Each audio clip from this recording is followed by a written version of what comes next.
If you're going to say things publicly about other people, as many of us do online, you will, by necessity, enter a battle between good and evil. And I'm not saying that as a metaphor for anything else. I mean it literally. I believe that evil is a real thing, a noun, not just an adjective.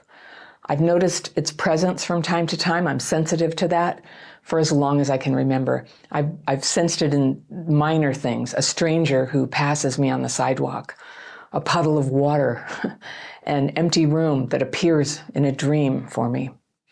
And it brings a wave of dread and revulsion when I encounter evil. It's not quite physical, it's not quite emotional, but I feel it here sometimes online. Now, according to the dictionary, the word evil describes a person who is morally reprehensible, sinful, wicked, or it describes a phenomenon that brings sorrow, distress, or calamity. This is certainly what's going on when someone intentionally harms or destroys another person, whether it's by outright murder or violence, or just making up terrible things about them on the internet. It's so easy to do. It feels like everyone does it.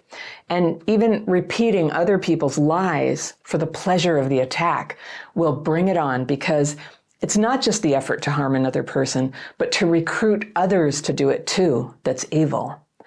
It's exhilarating to gang up on strangers, to twist not just your knife, but to get 1,000 people to twist theirs too, to finish the job. It feels like something in a sea of nothing. It feels meaningful for a minute. It feels important. It makes you feel alive.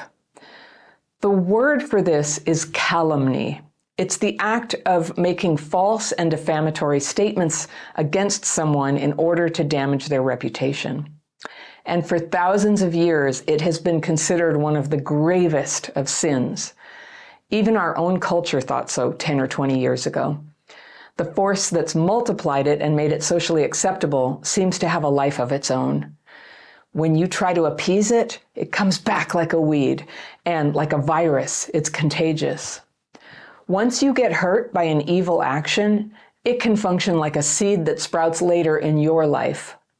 First, you're just depressed or hurt that someone's done this to you. But then you begin to hurt people too, if you don't watch out.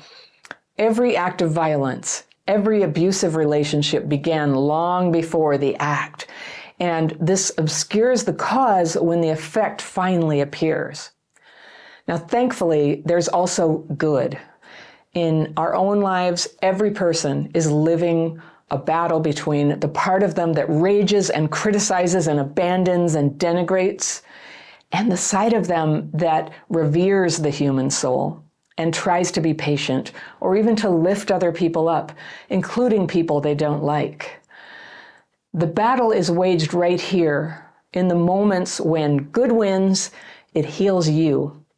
When evil happens, it's a calamity, a terrible disruption, just like the dictionary says. When good is winning, though, it's a subtle thing. It's the movement of a slow river. Sometimes I see healing like grass.